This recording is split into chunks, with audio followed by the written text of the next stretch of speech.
परमेश्वर के महान नाम की स्तुति हो। एक और बार फिर से इस हिंदी आराधना में आप सबको स्वागत करते हैं। होपीजी कलीसिया की तरफ से आप सबको नव वर्ष की हार्दिक शुभकामनाएं। परमेश्वर ने हमें 2022 में लेके आया है। कितनी सुंदर रीति से परमेश्वर ने 2021 में हमें संभाला है, हमारे साथ रहा है, और उस परमेश्वर ने हमें 2022 देखने के लिए ये सुंदर मौका दिया है। और ये पहला वीक है इस पूरे साल का। आइए अपनी आंखों को बंद करके अपने सरों को झुका के उस परमेश्वर के चरणों में चलते हैं और कहें, पवित्र परमेश्वर हम तेरा धन्यवाद देते हैं। तू राजाओं को राजा है, प्रभुओं का प्रभु है। हमारे परमेश्वर हम तेरा धन्यवाद देते हैं। ओ राजा, वो परमेश्वर एक धन्यवादी हृदय से तेरे चरणों में आते हैं। राजा, ये नया साल परमेश्वर तूने हमारे जीवन में दिया है। वो परमेश्वर कितने लोग थे जो पिछली रात को तो इकट्ठा थे परमेश्वर, जो पिछली रात को तो जीवित थे, लेकिन आज सुबह को परमेश्वर इस नए साल को नहीं देख पाए। हम सबको छोड़ के चले गए, लेकिन आपने हमें ये लायक समझा। आपने हमें ये सुंदर मौका दिया है कि हम जीवित रह के आपकी आराधना कर सकें। हर एक दिन आपके चरणों में बैठना कितना महत्वपूर्ण है। हर एक दिन परमेश्वर आपकी आराधना करना कितना महत्वपूर्ण है। और राजा, हम तेरा धन्यवाद देते हैं कि आपने हमें ये उत्तम आशीष दी है। आपने हमें उत्तम पात्र समझा कि हम आपकी आराधना कर सके परमेश्वर। और आज इस जगह को परमेश्वर अपनी पवित्र उपस्थिति से भर दीजिए परमेश्वर। हम में से कोई भी आपके चरणों में, आपकी उपस्थिति में खामोश ना रहने पाए परमेश्वर। वो परमेश्वर सर से लेके पैर तक तेरी ये पवित्र आत्मा को परमेश्वर महसूस करने के लिए, तेरी धीमी वाणी को जानने के लिए, सुनने के लिए तू हमें सहायता कर। तू हमारा पराक्रमी परमेश्वर, हम तेरा धन्यवाद देते हैं। तू हमारा सृजनहार परमेश्वर, हम तेरा धन्यवाद देते हैं। तू हमारा सृष्टि करता है, हम तेरा धन्यवाद देते हैं। तू हमारा अच्छा वैद्य है, हम तेरा धन्यवाद देते हैं। तू हमारा चरवाहा है परमेश्वर, हम तेरा धन्यवाद देते हैं। तू हमारा स्वर्गीय पिता है परमेश्वर, हम तेरा धन्यवाद देते हैं। इस संसार के मालिक, हम तेरा धन्यवाद देते हैं। इस भूमंडल के मालिक, हम तेरा धन्यवाद देते हैं। ओ परमेश्वर, हमारी इस आराधना को तू ग्रहण कर सच्चे दिल से परमेश्वर, हृदय की गहराई से परमेश्वर, तेरी आराधना करने के लिए सहायता कर। ओ परमेश्वर, इस पूरे साल को हम तेरे हाथों में समर्पित करते हैं। हमारी मर्जी के अनुसार नहीं, हमारी ताकत के अनुसार नहीं, हमारी शक्ति के अनुसार नहीं परमेश्वर, लेकिन तेरी पवित्र आत्मा के द्वारा सब कुछ संभव है। राजा, हम अपने देह को, अपने प्राण को परमेश्वर, अपने शरीर को तेरे हाथों में समर्पित करते हैं। हम सब परमेश्वर एक मिट्टी हैं, हम सब एक धूल के समान है परमेश्वर। इस साल में परमेश्वर, जो भी युक्तियां परमेश्वर आपने हमारे जीवन में रखी हैं, जो भी युक्तियां परमेश्वर आपने हमारे जीवनों के लिए परमेश्वर, हमारे आत्मिक जीवन की भलाई के लिए रखी है, वो सब परमेश्वर यीशु के नाम से होने पाए। राजा, शुरू से लेकर अंत तक परमेश्वर आपकी उपस्थिति रहने पाए। सारा आदर महिमा हम आपको देते हैं, मसीह यीशु के महान नाम से मांगते हैं, आमीन। हालेलुया। कितना सुंदर दिन है। इस साल के पहले सप्ताह में परमेश्वर ने हमें जीवित रखा है, अपने चरणों में लेके आया है। परमेश्वर हमारे ऊपर कितना अनुग्रहकारी है, कितना दयालु है। आइए हम मिलकर कुछ गीतों को गा के उस परमेश्वर के नाम को ऊंचा करते हैं। पहला गीत गाएंगे उस परमेश्वर के नाम को धन्यवाद देते हुए, उसकी संगति में सदा रहते हुए और उसके साथ चलते हुए। इस पहले गीत को गाएंगे, प्रभु का धन्यवाद करूंगा, उसकी संगति में सदा रहूंगा, साथ चलूंगा और मैं जय जरूर पाऊंगा।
चाहे जान भी देना पड़े, प्रभु का धन्यवाद करूंगा, उसकी संगति में सदा रहूंगा, साथ चलूंगा मैं जय जरूर पाऊंगा, साथ चलूंगा मैं जय जरूर पाऊंगा।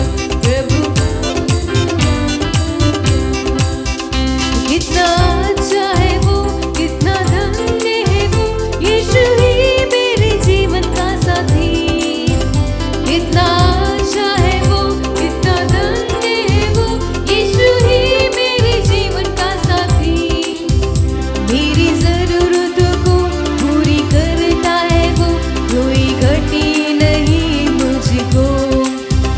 मेरी जरूरतों को पूरी करता है वो, कोई घटी नहीं।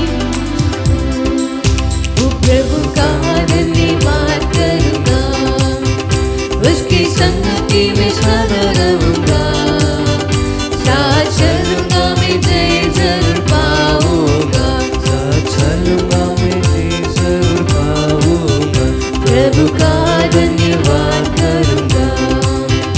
मेरी आयु के दिन पग पग में सदा तेरी सेवा को पूरी करूंगा। मेरी आयु के दिन पग पग में सदा तेरी सेवा को पूरी करूंगा। एक पति समान चलता रहूंगा, मेरी महिमा मेरी कामना। एक पति समान चलता रहूंगा, तेरी महिमा मेरी कामना। प्रभु का धन्यवाद करूंगा, उसकी संगति में सदा रहूंगा, साथ चलूंगा मैं जय जरूर पाऊंगा, साथ चलूंगा मैं जय जरूर पाऊंगा। प्रभु का धन्यवाद करूंगा। इस गीत की हर एक पंक्ति कितने अर्थ के साथ बोलता है। ना देगी मुझे दुनिया कभी भी कोई सुख और शांति आराम, लेकिन जब जब हम उस परमेश्वर की संगति में रहते हैं हमें खुशी मिलती है। उसकी दूसरी पंक्ति में लिखा है, मेरी जिंदगी की हर एक परेशानी में उस परमेश्वर का आशा का द्वार खुल जाता है। इस बात को आप मान के चलिएगा, वो परमेश्वर की आशा का द्वार हमारे लिए हर समय खुला रहेगा। हमें किसी भी बात के लिए डरने की आवश्यकता नहीं है। हमें अपने विश्वास को कायम रखना है, उस विश्वास से कभी भी हटना नहीं है। वो परमेश्वर हमारे जीवन में हर एक समय अच्छा रहता है। उसने हमारे जीवनों में भलाइयाँ की हैं। पिछले पूरे साल हमारी हर एक जरूरत को उसने पूरा किया है। हमें उसने पाला है, पोष कर बड़ा किया है, और उस परमेश्वर का हमें सदैव धन्यवाद देना चाहिए और सदैव उसकी संगति में बना रहना चाहिए। आइए मिलकर इस दूसरे गीत को गाएंगे। यीशु तेरा नाम सबसे ऊंचा है, वो परमेश्वर का नाम महान है, वो परमेश्वर का नाम सामर्थ्य है। मिलकर इस गीत को गाएंगे, यीशु तेरा नाम सबसे ऊंचा है।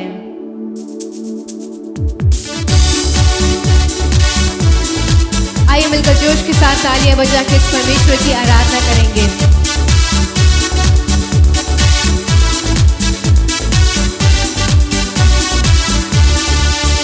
जिस नाम में है मुक्ति, जिस नाम में है शक्ति, जिस नाम में है शांति, देता वो नाम चंगा।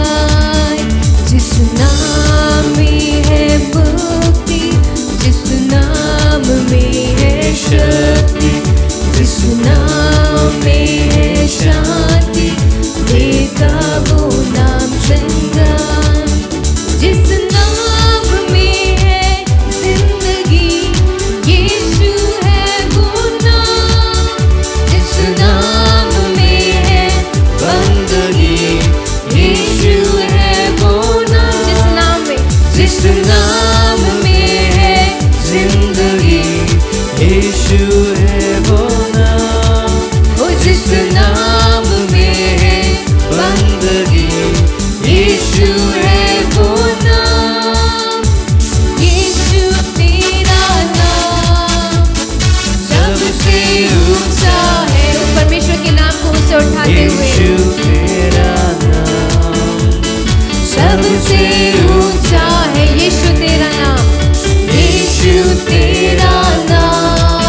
यीशु है वो नाम, जिस नाम में है बंदगी। यीशु है वो जिस नाम में है जिंदगी, जिस नाम में है जिंदगी। यीशु है वो नाम, ओ जिस नाम में है बंदगी।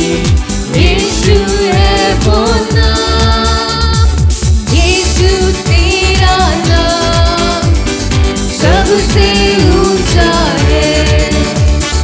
यीशु तेरा नाम सबसे ऊंचा है। यीशु तेरा नाम, यीशु तेरा नाम सबसे ऊंचा है। यीशु तेरा नाम सबसे ऊंचा है। बीमारी से, गरीबी से, श्राप से है छुड़ाता।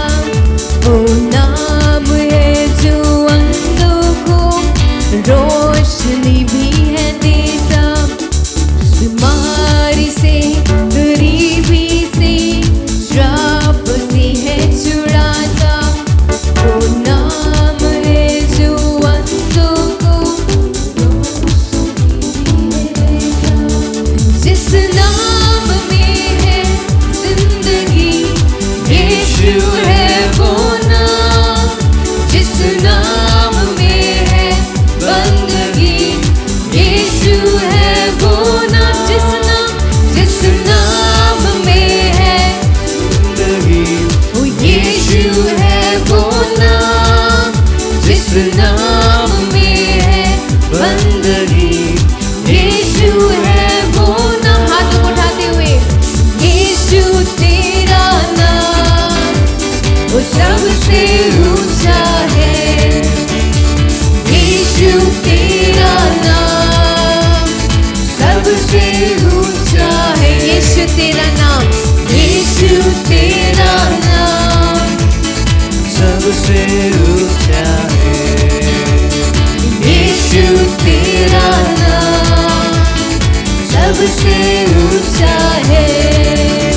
बीमारी से, गरीबी से, श्राप से है छुड़ाता। वो नाम है जो अंधों को रोशनी भी है देता। बीमारी से, गरीबी से, श्राप से है छुड़ाता। वो नाम है जो अंधों को रोशनी भी है देता। जिस नाम से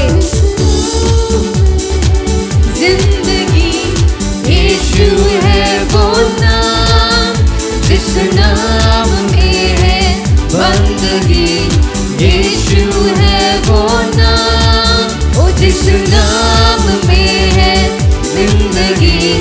यीशु है वो नाम, जिस नाम में है, जिस नाम में है यीशु है वो नाम, जिस नाम में है जिंदगी। यीशु है वो नाम, जिस नाम में है बंदगी। यीशु है वो नाम, जिस नाम में है जिंदगी। यीशु है वो नाम, जिस नाम में है बंदगी।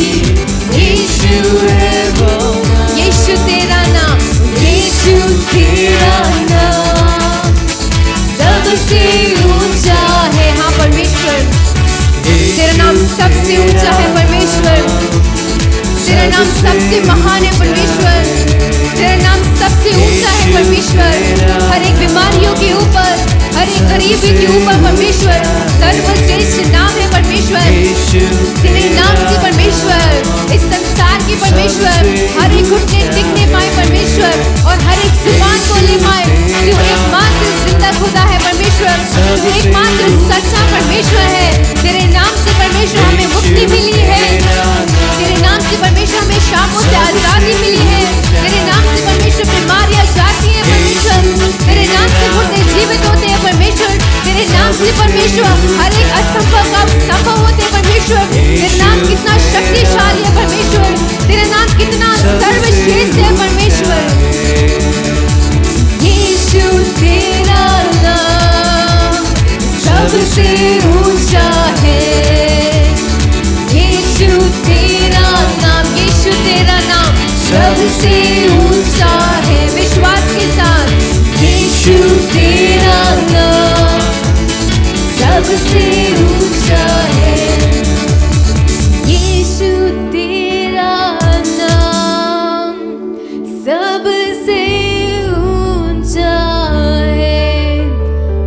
अपने स्थानों पे खड़े होके उस यीशु मसीह की आराधना करें, क्योंकि सुबह के समय में उस परमेश्वर ने हमें अपने चरणों में लेके आया है।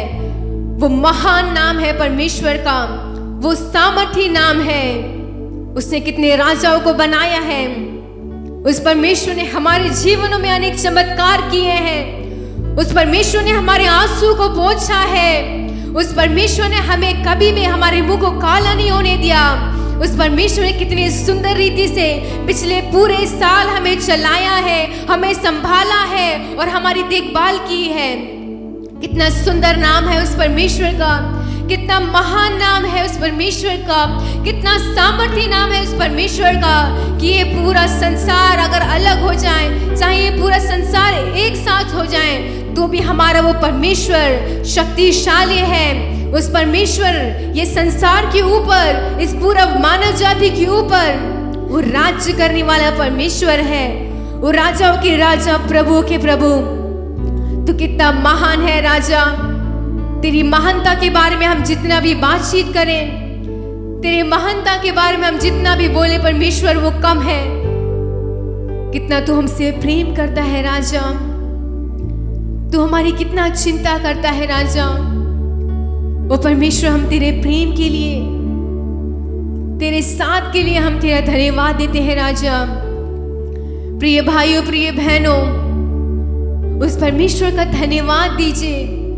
आइए मिलकर उस परमेश्वर की आराधना करें। परमेश्वर ने हमारे जीवनों में एक और साल दिया है। परमेश्वर ने हमारे जीवनों में एक और मौका दिया है ताकि हम और पवित्र बने, ताकि हम उस परमेश्वर के चरणों में आए, ताकि हम परमेश्वर की बातों को माने, ताकि हम अपने सारे कुकर्म के काम को छोड़कर अपने जीवनों को पवित्र करें, अपने जीवनों को सबके सामने गवाही के रूप में खड़ा करें। ये मौका अनेक लोगों को नहीं मिला। परमेश्वर हर एक समय मौका नहीं देने वाला है। उसके अनुग्रह को तुच्छ ना जाने। वो परमेश्वर प्रेम तो करता है, लेकिन विलंब से क्रोध भी करता है। हम में से कोई भी ये नहीं चाहता कि हम उस परमेश्वर के क्रोध को देखें। आइए हम सब अपने जीवन को संभालें, क्योंकि वो परमेश्वर हमारे लिए सब कुछ है। ये संसार हमारे लिए कुछ भी नहीं कर सकती। ये संसार बस हमसे धोखा दे सकती है, बस हमें धोखा दे सकती है, हमारे साथ खिलवाड़ कर सकती है। लेकिन वो परमेश्वर हमें बहुत प्रेम करता है। वो परमेश्वर हमें बहुत चाहता है। हाँ परमेश्वर, हम तेरी आराधना करते हैं।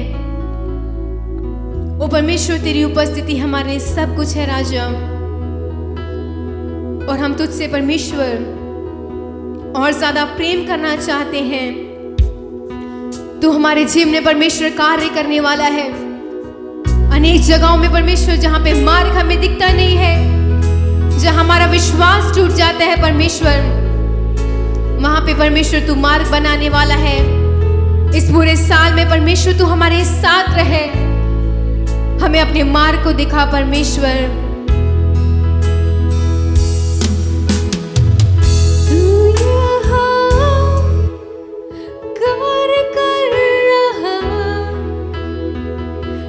स्तुति करूं, स्तुति करूं, तू यहाँ कार्य कर रहा। तेरी स्तुति करूं, स्तुति करूं, तू यहाँ कार्य कर रहा। तेरी स्तुति करूं, स्तुति करूं, तू यहाँ चला फिर रहा। तू यहाँ चला फिर रहा। तेरी स्तुति करूं, स्तुति करूं, और तू राह बनाता, चमत्कार कर, बादल पाता, अंधकार हटाता, ऐसा खुदा तू मेरा। और तू राह बनाता, चमत्कार करता,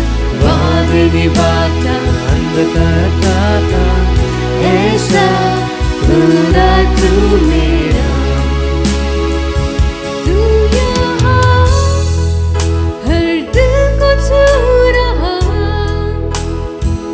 तेरी स्तुति करूं, स्तुति करूं, तू यहाँ चंग कर रहा। हाँ परमेश्वर, हम तेरी स्तुति करने आए हैं राजा। स्तुति करूं, स्तुति करूं, तू यहाँ जीवन बदल रहा, तेरी स्तुति करूं, स्तुति करूं, तू यहाँ हर दिल बदल रहा, तेरी स्तुति करूं,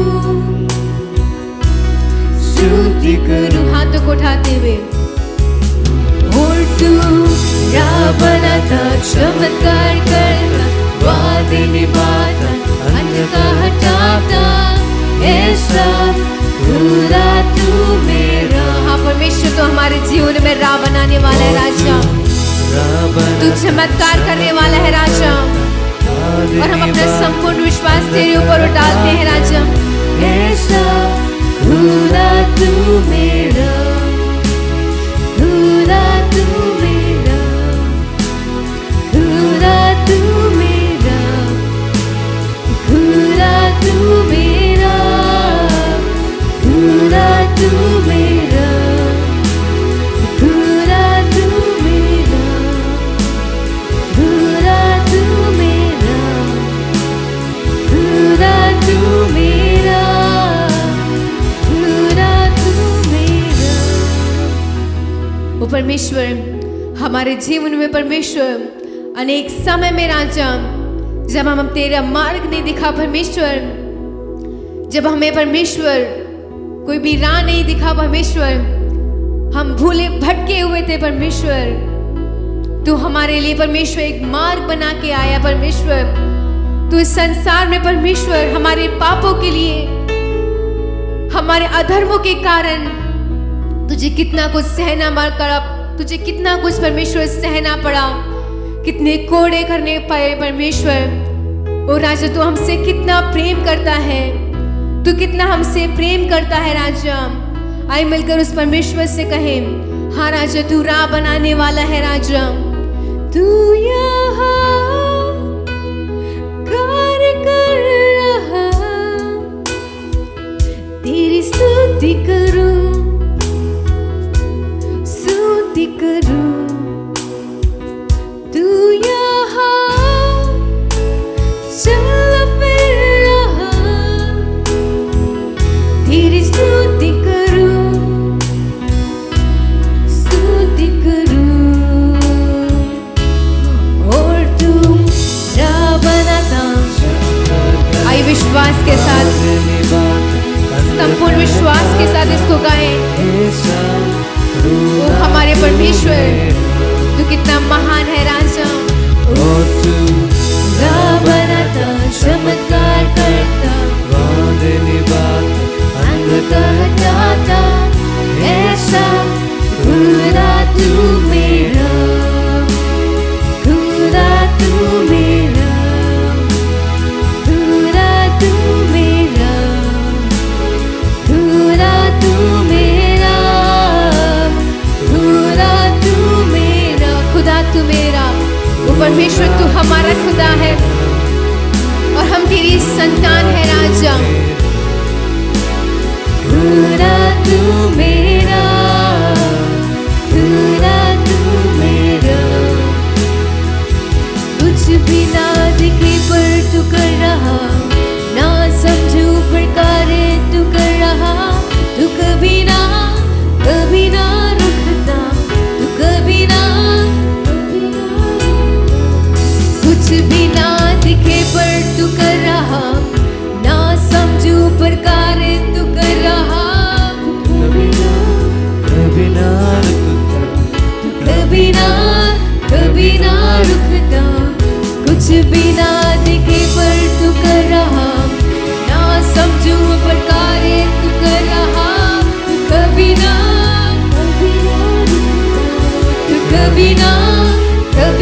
दाता ऐसा खुदा तू मेरा,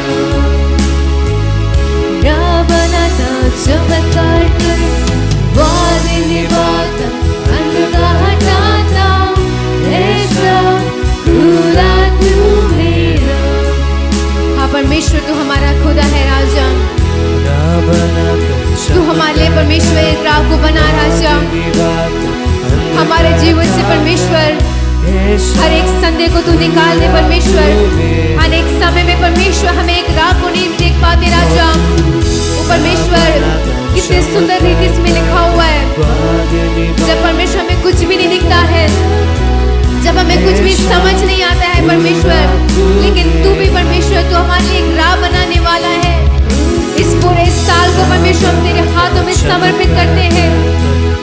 हर एक कठिन परिस्थितियों को परमेश्वर फांदने के लिए राजा, हर एक परीक्षा को परमेश्वर ओ राजा, हर एक परीक्षा के समय में तू हमारे साथ रहे, क्योंकि तू चमत्कारी परमेश्वर है। ऐसा खुदा तू मेरा, खुदा तू मेरा, खुदा तू मेरा, खुदा तू मेरा, खुदा तू मेरा। ओ परमेश्वर हम तेरा धन्यवाद देते हैं तेरी पवित्र उपस्थिति के लिए राजा। हमारे मार्गदर्शी, हमारे मार्ग को बनाने वाले, हमारे राह को बनाने वाले, हमारे महान सामर्थ्य परमेश्वर हम तेरा धन्यवाद देते हैं राजा। इस पूरे साल में परमेश्वर हमें परमेश्वर आपकी उपस्थिति, आपकी जरूरत है परमेश्वर। इस पूरे साल परमेश्वर जिस रीति से तू परमेश्वर हमें चलाना चाहता है उस रीति से चला। सारा आदर महिमा हम आपको देते हैं, मसीह यीशु के महानाम से मांगते हैं, आमीन। जय मसीह की। आप सबको इस नए साल में आपको स्वागत करते हैं। आपको प्रभु ने ये नया साल दिया है। हम सब ने इस नए साल में आने के लिए प्रभु ने हमारे लिए कृपा किया है, इसलिए हम धन्यवाद करना चाहिए। चलो हम मन से दिल से करेंगे कि प्रभु हमारे सब कुछ किया है, इसलिए धन्यवाद प्रभु। ये नए साल में प्रभु हमारे लिए बहुत कुछ कार्य करने जा रहा है।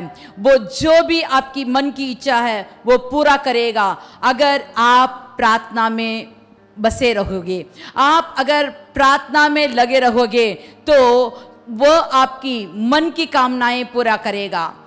देखिए, अभी तक तो हमने गीत गाए थे, हमने आराधना किया, लेकिन अगर आप उसका वचन ना सुने, अगर आप उसके वचन को गौर से ना सुने और उसके मुताबिक ना करें तो कैसे आशीर्वाद होगा। हाँ, हम तो प्रार्थना करते हैं, हम आराधना करते हैं, हम गीत गाते हैं, ये सब हमारे तरफ से करते हैं, लेकिन जब प्रभु हमारे साथ बातें करता है तो हमें उसे गौर से सुनना चाहिए। इस साल हम अपने हृदय में ऐसा एक निर्णय लेंगे कि इस साल में प्रभु हमारे साथ जो भी वचन हमको बताएगा, नहीं तो हमारे साथ बोलेगा, तो उसको मैं अपने अंदर ग्रहण करके उसे अपनाऊंगा। ऐसा अगर आप एक निर्णय लेकर उसे अपनाओगे तो आप बड़े कार्य को देखोगे जो आपका दिल में अभी तक सुझा नहीं, जो आपका आंख नहीं देखा, जो आपने अभी तक नहीं सुना। ऐसा बड़ा कार्य, अचंभव कार्य, आश्चर्य कार्य आपके जिंदगी में होना है। तो वचन को गौर से सुनिए और वचन के मुताबिक चलिए तो आपको आशीर्वाद मिलेगा। चलो हम वचन की ओर अपना ध्यान बढ़ाते हैं। रोमियो के किताब 8:28, रोमियो के किताब 8:28। और हम जानते हैं कि जो लोग परमेश्वर से प्रेम रखते हैं उनके लिए सब बातें मिलकर भलाई ही को उत्पन्न करती है, अर्थात उन्हीं के लिए जो उसकी इच्छा के अनुसार बुलाए हुए हैं। Hallelujah, hallelujah. यहाँ हम जानते हैं, हमने सुना कि जो भी बातें होती है सब मिलकर भलाई के लिए उत्पन्न होती है, अर्थात उन्हीं के लिए जो उसके इच्छा के अनुसार बुलाया हुआ है। अगर आप प्रभु के द्वार से बुलाया हुआ है, आपको प्रभु ने चुना है, अगर आपने प्रभु को अपना पिता स्वीकार किया है और आपके जिंदगी में अभी तक अगर आपको कुछ भी भलाई नहीं दिखी, तो प्रभु कहता है सब कुछ आपको भलाई होगा। जो लोग परमेश्वर से प्रेम रखते हैं उसके लिए सब बातें मिलकर भलाई ही उत्पन्न होती है। वो भलाई आपको चाहिए तो आपको उससे प्रेम रखना होगा, आप उस पर विश्वास रखना होगा, आपको उसके वचन के मुताबिक चलना होगा। अगर आप वैसे करेंगे तो ज़रूर आपको आशीर्वाद मिलेगा। हम आज 2 जन के बारे में देखेंगे जिन्होंने वचन के मुताबिक चला और कैसे उनको आशीर्वाद मिला। आशीर्वाद तो आराम से मिलता नहीं है, हमें उसके लिए कुछ कठिन काम करना पड़ता है, नहीं तो कुछ परिश्रम करना पड़ता है। परिश्रम के बिना तो फल नहीं मिलता। जो भी लोग फल खाना चाहते हैं तो उसके लिए कुछ परिश्रम करना पड़ता है। अगर आपको आम खाना है तो आम का पेड़ लगाना होगा, उसके लिए काम करना होगा, जब तक वो बढ़ेगा तब तक उसके लिए हम रुकना होगा। बच्चे लोग जब पढ़ते हैं आखिर में उनको परीक्षा दी जाती है ताकि वो अगले कक्षा में जाए, तो सबके लिए एक परीक्षा होती है।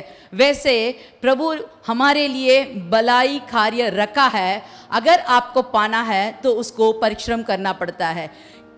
अभी हम देखेंगे कि किसने उसकी बात मानी, बात मानकर भी उसको क्या हुआ, उसे कैसे झेला और उसको क्या फल मिला। चलो हम सब जानते हैं कि अब्राहम के बारे में उत्पत्ति का किताब 12 का 1 में जब हम देखेंगे, उत्पत्ति का किताब 12 का 1। यहोवा ने अब्राहम से कहा, अपने देश और अपनी जन्मभूमि और अपने पिता के घर को छोड़कर उस देश में चला जा जो मैं तुझे दिखाऊंगा। जब प्रभु ने अब्राहम से कहा कि ये सब छोड़ दे और तू यहाँ से चल, कहाँ जाना है, कहाँ रहना है, ये सब नहीं बताया। उसने कहा जहाँ मैं तुझे दिखाऊंगा तू वहाँ चल। तो जहाँ जहाँ रास्ता दिखाई जाती है तो आगे बढ़ते हैं। आप लोग तो टॉर्च लाइट के बारे में जानते होंगे। हमारा टॉर्च जो हाथ में रहता है वो बहुत दूर तक नहीं दिखाता। वो टॉर्च कहाँ तक दिखाता है? बस 2 या 4 फुट के अंदर दिखाता है। अगर हम टॉर्च लाइट उठाकर आगे बढ़ते रहते हैं तो वो रोशनी हमें और भी आगे का स्थान दिखाता है। वैसे ही प्रभु कहता है मैं तुझे दिखाऊंगा, तू उस पर चल और जहाँ रहना है, क्या करना है, मैं तुझे सिखाऊंगा। और ये अब्राहम ने बिना कुछ सवाल किए वो पीछे चलते रहा। उसकी बहुत कार्य में प्रभु उसके लिए मदद किया। कैसे किया?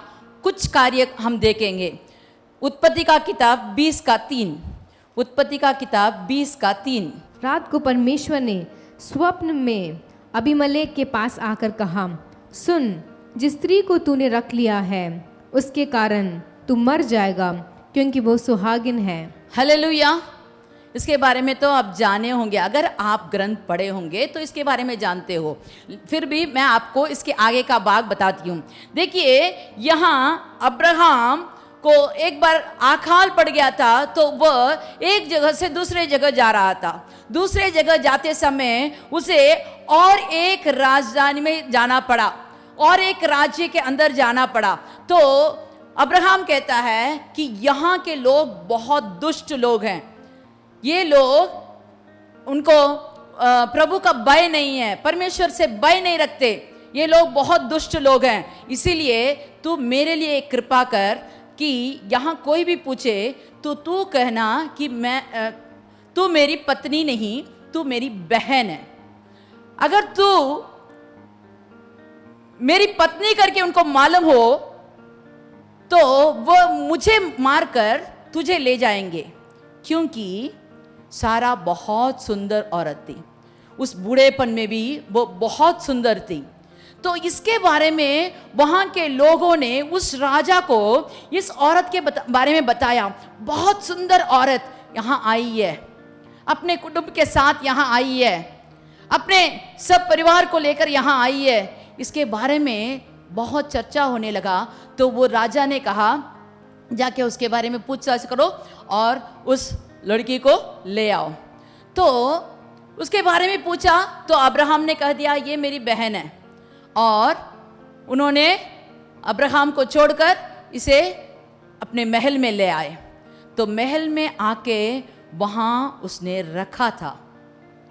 तो उस रात को परमेश्वर ने स्वप्न में आकर उसे कहा कि इसके कारण, इस औरत के कारण तू मरेगा, तू मरेगा। ऐसा स्वप्न में आकर जब प्रभु ने कहा तो वो राजा डर गया और उसने कहा क्यों, मैंने क्या गलती की? प्रभु ने कहा वो सुहागिन है, तो वो शादीशुदा औरत को अगर तू छुएगा तो तू मरेगा। ये कौन कहा? अब्राहम ने कुछ नहीं किया, लेकिन जो अब्राहम को चुना था, जो अब्राहम आज्ञा पालन करने वाला था, उसके लिए प्रभु अपने आप आकर उस सारा के लिए बातचीत कर रहा है, उस सारा के लिए चेतावनी दे रहा है कि उसको मत छू।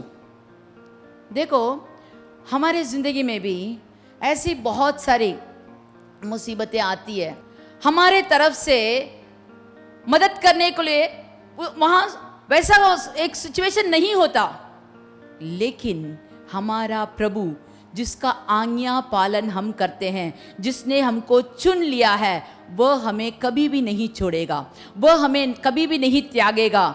वह हमारे लिए युद्ध करने वाला है, वह हमारे शत्रुओं को मार गिराएगा। और जब उसे मालूम हुआ कि ये औरत एक शादीशुदा औरत है, तो उसे उसका पति के पास उसे फिर से भेज दिया था। देखिए जब हम 15 वाला वचन पढ़ते हैं, और अबीमेलेक ने कहा हाँ। देख मेरे देश तेरे सामने है, अभी अब्राहम को कहता है कि मेरा देश तेरे सामने है, जहां तू जाए, जहां तुझे को मन लगता है तू वहां रह सकता है, कोई भी तेरे को छुएगा नहीं। पहले आते समय कैसे आए? डर डर के आए, ये देश में बहुत दुष्ट लोग हैं, हमें ये घात कर देंगे, हमारा सब कुछ छीन लेंगे, ऐसे सोचकर डर डर के अंदर आए। अभी वही अबीमेलेक उसके सब सदस्यों को बुलाकर कहता है इन लोगों को कोई भी छूना नहीं, कोई भी छेड़ना नहीं, ऐसे चेतावनी देकर उनको रहने का स्थान एकदम आराम कर दिया। अगर हम प्रभु की इच्छा अनुसार चलेंगे तो सब कार्य हमारे लिए भलाई ही होगा। जब हम उसको प्रेम कर कर, उसके वचन को प्रेम करते हुए उसको अपना कर चलते हैं, तो हमारे लिए कुछ ऐसे कार्य हो जाएगा जो हमें बहुत घबराहट होती है, डर आता है, क्या होगा नहीं मालूम, लेकिन हमारा प्रभु हमें सीधे रास्ते पे चलाएगा। और एक कार्य हम देखेंगे, उत्पत्ति का किताब 22 का 2, उत्पत्ति का किताब 22 का 2। उसने कहा हाँ। अपने पुत्र को, हाँ। अर्थात अपने इकलौते पुत्र इसहाक को, जिससे तू प्रेम रखता है, संग लेकर मोरिया देश में चला जा और वहां उसको एक पहाड़ के ऊपर जो मैं तुझे बताऊंगा होम बलि करके चढ़ा। अभी कुछ दिन तो वहां रहे, अभी प्रभु फिर से, जो परमेश्वर ने उसे कहा कि मैं जो जगह तुझे दिखाऊंगा वहां जा, मैं तेरे संग रहूंगा करके कहा, वही परमेश्वर कहता है तेरा इकलौता पुत्र, जो परमेश्वर ने उसे 100 साल में दिया था, इकलौता पुत्र, लाडला पुत्र, अभी वो सियाना हो गया। इतने साल के बाद परमेश्वर कहता है तू उसे इस पहाड़ में उसे ओम बलि चढ़ा दे। जब वो ओम बलि चढ़ा दे बोलने से अब्राहम ने थोड़ा भी गिचका नहीं, थोड़ा भी उसने पूछा नहीं तुमने ये बच्चा मुझे प्रतिज्ञा से दिया है और इसके लिए आपने क्या क्या कहा, ऐसे कुछ भी प्रश्न नहीं पूछा। तुरंत सुबह बोर में उठकर वो सब कुछ ओम बलि के लिए सब कुछ तैयार करके लकड़ी, आग, चूरा सब लेकर अपने नौकर के साथ गधे में लाद कर वो चलने लगा। जब प्रभु ने जो पहाड़ दिखाया उस पहाड़ के पास आकर नौकरों को छोड़ दिया और इस लड़के के ऊपर वो लकड़ी को लाद कर पहाड़ के ऊपर जा रहे थे। जाते समय लड़का के पूछता है पिताजी हमारे पास तो लकड़ी है, हमारे पास आग है, चूरा है, लेकिन होम बलि के लिए जो हम होम बलि चढ़ाना चाहिए वो जानवर कहाँ है। थोड़ा देखिए पिता का दिल में कैसा बहुत भयंकर दर्द हुआ होगा, वो हृदय पिघल रहा होगा, टूट गया होगा। कैसे कर सकता है, बेटा तू ही है, हमारा परमेश्वर तेरे को ही होम बलि चढ़ाना चाहता है करके कैसे कहेगा। उसने कुछ नहीं कहा, उसने कहा मेरा परमेश्वर सब कुछ देख लेगा, हमारा परमेश्वर होम बलि के लिए भेड़ वही तैयार कर लेगा। और आगे बढ़ने लगे। जब वो स्थान आया वहां उन्होंने लकड़ी चुनकर होम बलि के लिए सब तैयार करके लड़के के हाथ बांधकर पैर बांधकर अभी पिता कहता है बेटा तू ही है वो जानवर, मैं तुझे अभी होम बलि चढ़ाने जा रहा हूं। देखो ये लड़का सियाना होकर भी एक भी शब्द नहीं बोला, वह अपने पिता का कहना मानकर उस वेदी पर लेट गया। और जब उसके पिता ने छुरी उठाकर उसे मारने को गया तो वहां हम देखते हैं यहोवा का दूत ने स्वर्ग से पुकारा अब्राहम अब्राहम। लड़के पर हाथ मत फेर, उसे कुछ मत कर। जब ये आवाज सुनाई पड़ी तब तक थोड़ा सोच के देखिए, आंख बंद करके ये स्थिति को आप सोच करके देखिए, उसका हृदय कैसा रहा होगा, उसके हाथ कैसे कांप रहे होंगे, उसके मन में क्या क्या विचार आया होगा। लेकिन उसने एकदम शपथ खाई हुई थी, जो परमेश्वर कहता है उसी को मैं करूंगा, ना दाएं ना बाएं, मैं नहीं मुड़ूंगा, जैसे वो कहता है वैसे करूंगा। तो उसके बाद क्या हुआ हम देखेंगे 17 वाला वचन। इस कारण मैं निश्चय तुझे आशीष दूंगा और निश्चय तेरे वंश को आकाश के तारागण और समुद्र के तीर के बालू के किनकों के समान अनगिनत करूंगा और तेरे वंश अपने शत्रुओं के नगरों का अधिकारी होंगे। हालेलुया। यहाँ हम देखते हैं कि जब उसने ऐसा कार्य करने को अपने हृदय में निर्णय करके उसे किया तो परमेश्वर कहता है अब मैं जान लिया कि परमेश्वर का भय रखता है, तू परमेश्वर का भय रखता है, इसीलिए मैं तुझे आशीर्वाद दूंगा। कैसे आशीर्वाद दूंगा? सब किस्म के आशीर्वाद। तेरा वंश तारागण जैसे होगे, वो समुद्र के तीर के बालू के किनकों के समान अनगिनत होंगे और तेरे वंश शत्रुओं के नगर में अधिकारी होंगे। Hallelujah hallelujah.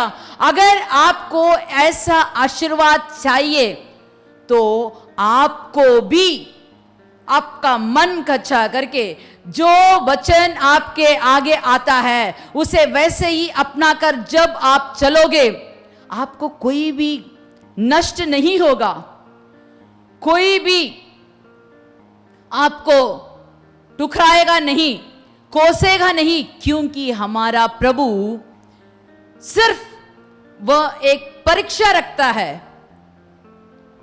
वो परीक्षा में पास होने के लिए वो ये जानना चाहता था कि क्या अब्राहम अभी भी मेरा भय रखता है। ये दूसरों को दिखाने के लिए नहीं, वह अब्राहम को दिखाने के लिए कि वह प्रभु का कितना मान करता है, कितना वह प्रभु का इच्छा पूरा करता है। जब उसने प्रभु की आज्ञा में कोई भी कमी ना रखकर सब कुछ किया, तो प्रभु कहता है तूने ये काम करने के लिए मैं तुझे आशीर्वाद दूंगा। उसने बेटे को भी दिया, बेटे का वंश को भी आशीर्वाद किया, और जो शत्रु आएंगे उनके ऊपर अधिकारी भी बना दिया। देखो कैसा बड़ा आशीर्वाद आया है। जो भी हमारे जिंदगी में होती है, आप ये मत सोचो मैं इतना प्रार्थना करता हूं, इतना सब कुछ करता हूं, फिर मेरे जिंदगी में क्यों आशीर्वाद नहीं आया। थोड़ा सोच कर देखिए पिछले साल में हम कौन से वचन में अधूरा छोड़े हैं, कौन से वाक्य को हम पूरा नहीं सुना, कौन से वाक्य को हम पूरा नहीं अपनाया। अगर हम किसी भी कार्य में अधूरा रहें तो वो कार्य पूरा नहीं होगा। तो भलाई चाहते हो तो परमेश्वर से प्रेम रखो, भलाई चाहते हो तो परमेश्वर का वचन सुनो, भलाई चाहते हो तो परमेश्वर के वचन के मुताबिक चलो। ये नया साल आपको बरकत आशीर्वाद मिलेगा। Hallelujah, hallelujah. चलिए हम और एक आयर में देखेंगे, 23 वाले आयर का 4 वाला वचन। मैं इस प्रदेश में नहीं रहता, हाँ, मैं यहाँ केवल एक यात्री हूँ, इसलिए मेरे पास अपनी पत्नी को दफनाने के लिए कोई जगह नहीं है। मैं कुछ भूमि चाहता हूँ जिसमें अपनी पत्नी को दफना सकूँगा। हित्ती लोग ने इब्राहिम को उत्तर दिया, महोदय, आप हम लोगों के बीच परमेश्वर के प्रमुख व्यक्तियों में से एक हैं। आप अपने मरे को दफनाने के लिए सबसे अच्छी जगह जो हम लोगों के पास है ले सकते हैं। आप हम लोगों की कोई भी दफनाने की जगह जो आप चाहते हैं ले सकते हैं। हम लोगों में से कोई भी आपको पत्नी को दफनाने के लिए नहीं रोकेगा। देखिए अभी अब्राहम की पत्नी साराई, उसका देहांत हो गया। तो ये अब्राहम तो एक पिलग्रिमेज जैसे अपना तंबू उठाएगा, दूसरे जगह चले जाएगा। कभी उत्तर होगा, कभी दक्षिण में होगा, कभी पूरब जाता है, कभी तो पश्चिम जाता है। तो यहाँ हम देखते हैं अब्राहम कहता है मैं तो एक अतिथि जैसे हूँ, एक परदेशी जैसे हूँ, मेरा कुछ अपना नहीं है, मेरा भूमि कुछ अपना नहीं है। सब जो है मैं उसे यहाँ से वहाँ ले जाने के लिए जगह है। मेरा एक स्थान ऐसा नहीं है जहाँ मैं अपने पत्नी को दफनाऊं। तो मुझे एक स्थान चाहिए। पहले पहले उसने एक कब्रिस्तान ही अपने लिए लिया था, और वो भी अपने पत्नी को दफनाने के लिए। लेकिन अब्राहम के तरफ से तो वो एक परदेशी जैसे लग रहा था। वो वहाँ के लोग जो वहाँ के निवासी हैं, वो लोग क्या कहते हैं, आप हमारे बीच में एक महोदय हो, आप हमारे बीच में एक प्रधान हो, एक अमीर हो, हम सबसे आप अमीर हैं, हम कोई भी अपने जगह को ना नहीं कहेंगे, आपको जो भी पसंद है ले लो। देखो इसका सम्मान कैसे था, दूसरों के बीच में बड़ा रखा था, लेकिन ये अपने को दीन करके कहता है मैं एक परदेशी हूं। क्योंकि वह यही चाहता था, उसका दिमाग में यही बैठा हुआ था कि मेरा घर यहाँ नहीं है, मैं अपने लिए जो प्रभु ने मेरे लिए तैयार किया है उस जगह का निवासी हूँ। मैं परलोक जाने जा रहा हूँ, मैं परलोक का निवासी हूँ, मुझे यहाँ कुछ भी अपना नहीं है। इसीलिए उसने अपने लिए कुछ नहीं बनाया, कुछ नहीं खरीदा, कुछ नहीं रखा। जहाँ भी उसको कोई परेशानी आती है, बता भैया हम दोनों से झगड़ा नहीं, तुम्हें कहाँ जाना है वहाँ जाओ, मैं कहाँ इस तरफ जाता हूँ, मैं दूसरे तरफ चले जाता हूँ। ऐसे छोड़ छोड़ के जाने वाला आदमी है। लेकिन जब उसने पूछा तो वहाँ के निवासी कहते हैं तुम बहुत बड़े महोदय हो, प्रधान हो। हमारे ज़िंदगी में भी हम जहाँ भी रहेंगे, हमारे दिल में हम जितना दीन करते हैं तो प्रभु हमें उतना ऊंचे स्थान पर उठाता है, भलाई ही भलाई मिलती है। क्योंकि दीन लोगों के लिए प्रभु उनके साथ रहता है, उनके लिए वो मदद करता है। Hallelujah, hallelujah. तो हमें क्या करना चाहिए? उसके वचन के मुताबिक चलना चाहिए।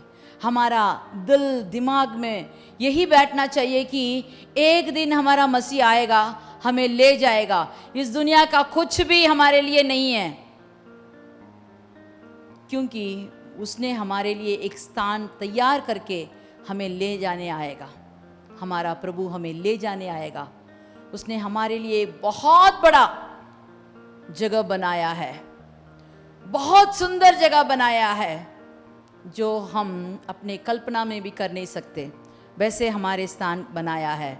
इस साल में उस स्थान की ओर जाने के लिए अपने आप को शुद्ध कीजिए और उसके वचन के मुताबिक चलिए, उस पर प्रेम रखिए और वह आपके लिए भलाई ही भलाई करेगा। उत्पत्ति का किताब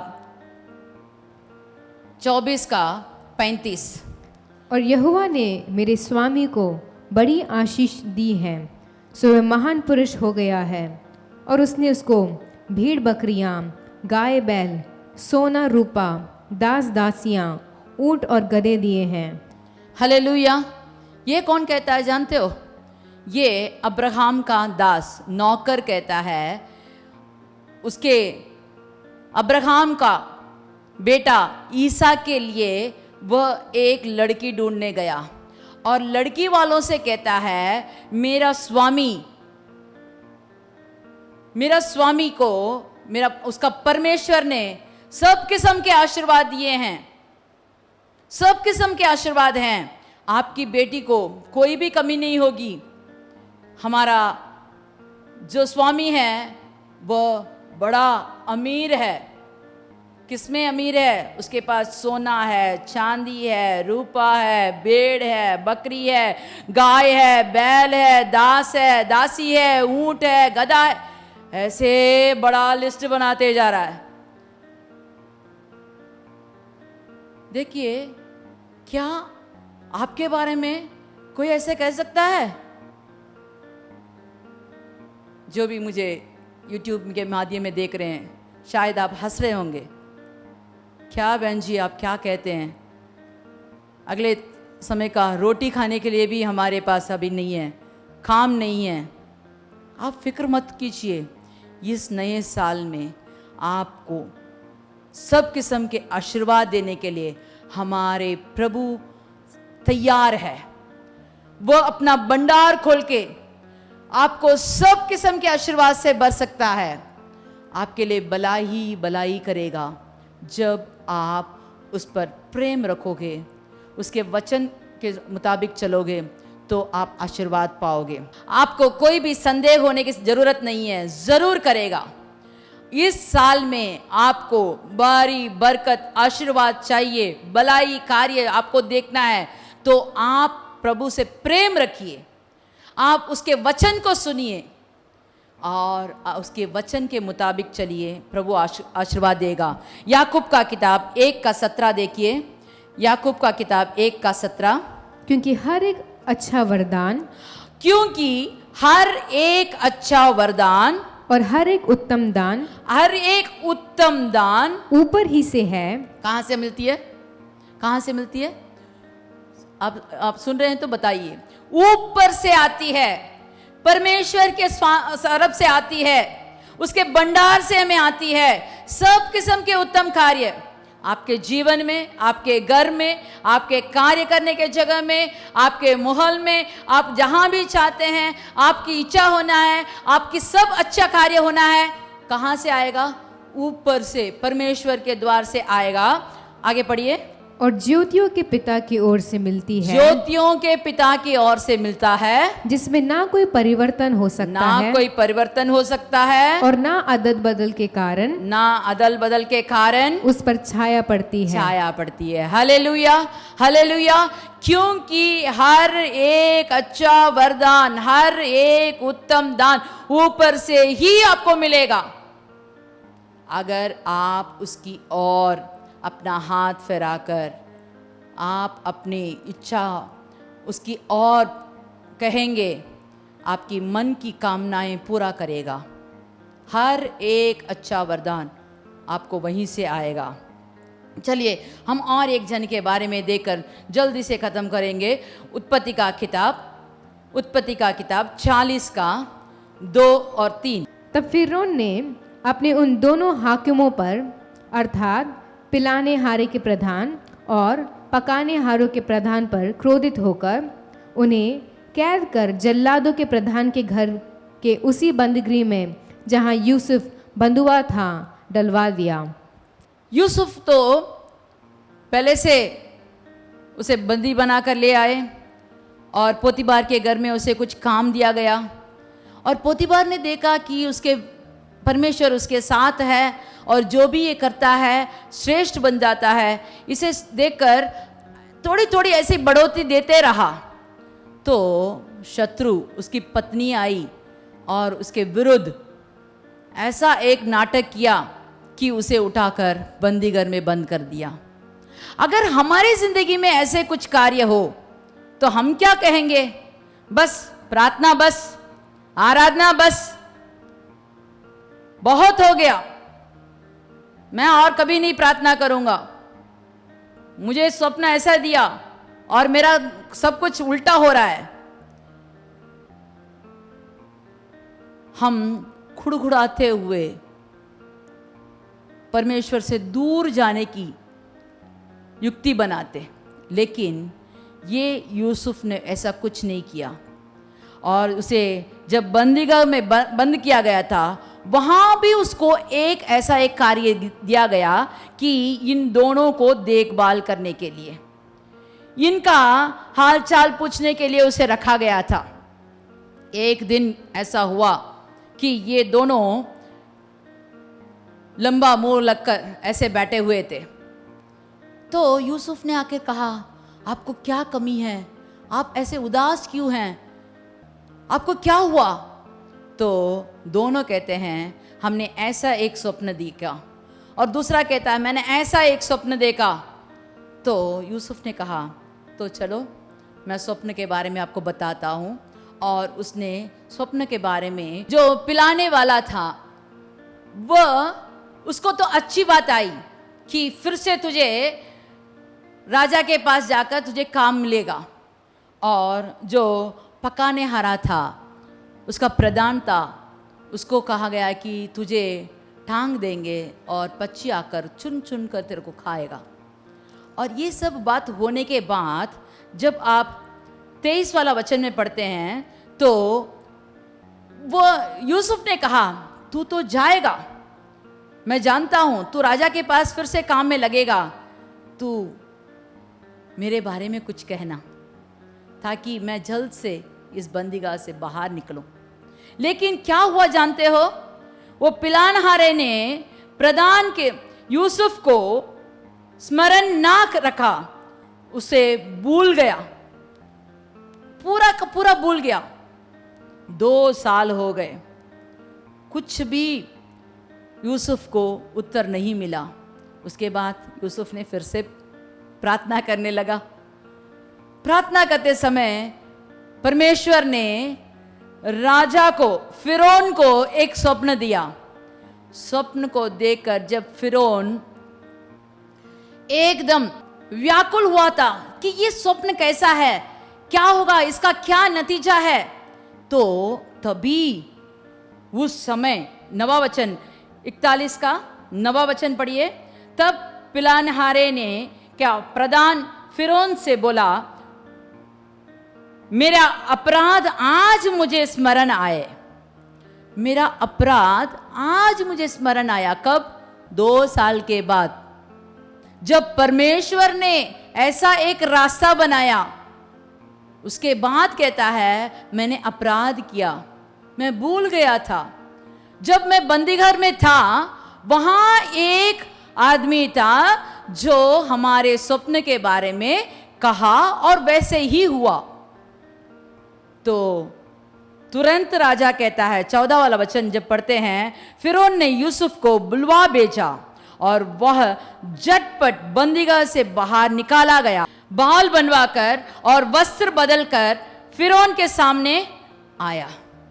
देखो, अगर ये पिलानहारे ने राजा के पास बोलता तो बंदीगृह से बाहर निकाला होगा, छोटा मोटा कुछ काम मिला होगा। लेकिन हमारा परमेश्वर हमारे लिए भला चाहता है। हमारा परमेश्वर हमारे लिए एक प्लान रखा है, पहले से प्लान करके रखा है। तो जब हम उसके वचन के मुताबिक चलते हैं, उसके जो डायरेक्शन देता है उसके द्वारा हम चलते हैं, तो हमारे जिंदगी में भलाई ही भलाई होगा। देखो, ये यूसुफ को जब फिरौन ने बुलाकर उसके स्वप्न के बारे में पूछा और जब यूसुफ ने स्वप्न को बताया, उसके बाद क्या हुआ ये हम देखेंगे। सो फिरौन ने अपने कर्मचारियों से कहा, अपने कर्मचारियों से कहा कि क्या हम एक ऐसा पुरुष जैसे ये है हाँ, जिसमें परमेश्वर का आत्मा रहता है, परमेश्वर का आत्मा रहता है। फिरौन को जानता है कि यूसुफ के अंदर परमेश्वर का आत्मा रहता है। क्या आपके घर में लोग जानते हैं कि आपके अंदर परमेश्वर का आत्मा है? आपके मुंह से निकली हुई बातें कैसी आती है? फलदायी शब्द आता है या क्रोध से आप बातें करते हो? मीठी मीठी बोली बोलना चाहिए। हाँ, देखो, यहां उसने कहा परमेश्वर का आत्मा रहता है, मिल सकता है? तो उन्होंने कहा ऐसा कोई नहीं है।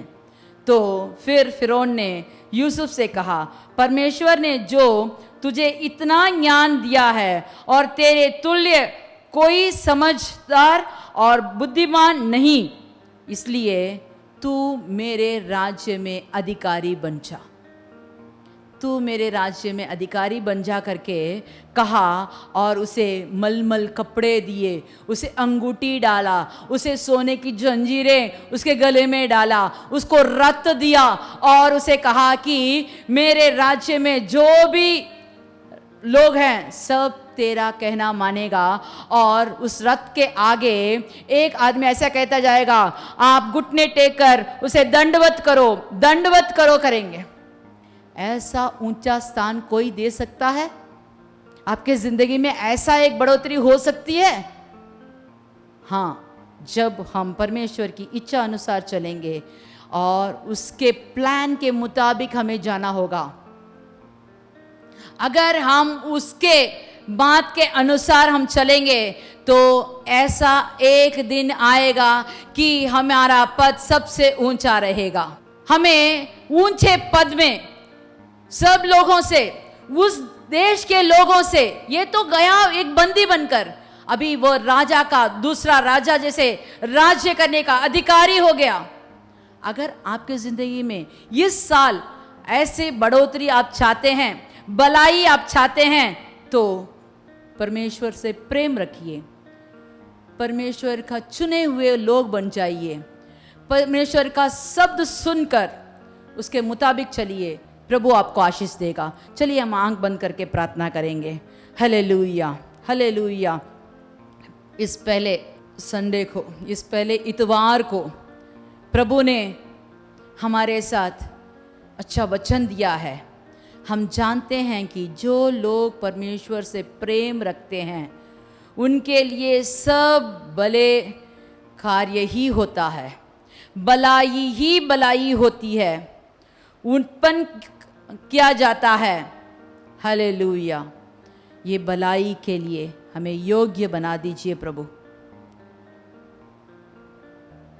जहां से भी लोग सुन रहे होंगे, जहां से भी, जिस स्थिति में भी सुनकर, भाई बहन जो भी हो, इसे सुनने वाले ये जान लो कि प्रभु हमारे लिए भलाई ही करेगा। वह भलाई करने वाला प्रभु है। वह हमारे लिए सब कार्य तैयार करके रखा है। उसे अपनाने के लिए हमें कुछ कुछ परिश्रम करना पड़ता है, कुछ कुछ परीक्षा में हमें पास होना पड़ता है। अगर हम पास हो गए तो हमें बहुत बड़ी आशीर्वाद रखा है। उस बहुत बड़ी आशीर्वाद को हमने देखा नहीं, सुना नहीं। उसे अपनाने के लिए हमें अपने को दीन करके, हमारा कान प्रभु की आवाज़ सुनने के लिए, हमारे मन में उसके वचन को रखकर चलने के लिए कृपा दीजिए प्रभु। हे प्रभु, इस नए साल में हमें सब किस्म के भलाई से भर दीजिए प्रभु। आशीर्वाद हमें दीजिए ताकि हम आगे बढ़े। जो भी अभी तक हमको कष्ट हुआ है, जो भी नष्ट हुआ है, सबके इक्वल बढ़ोतरी हमें दीजिए प्रभु, ताकि हम आशीर्वाद बने, दूसरों के लिए भी आशीर्वाद बने। आशीर्वाद के भंडार जैसे दूसरों को देने के लिए आशीर्वाद से भर दीजिए प्रभु। एक एक दिन, एक एक समय आप ही के हाथ में हम सौंपते हैं। आप हमें चलाइए। हमारा प्रार्थना सुन और कबूल कर, मसीह के नाम से मांगते हैं, आमीन आमीन। चलिए हम सब मिलकर एक साथ कहेंगे, हे मेरे मन यहोवा को धन्य कर, और जो कुछ मुझ में है वह उसकी पवित्र नाम को धन्य कर। हे मेरे मन यहोवा को धन्य कर और उसकी किसी भी उपकार को ना भूलना। आमीन आमीन।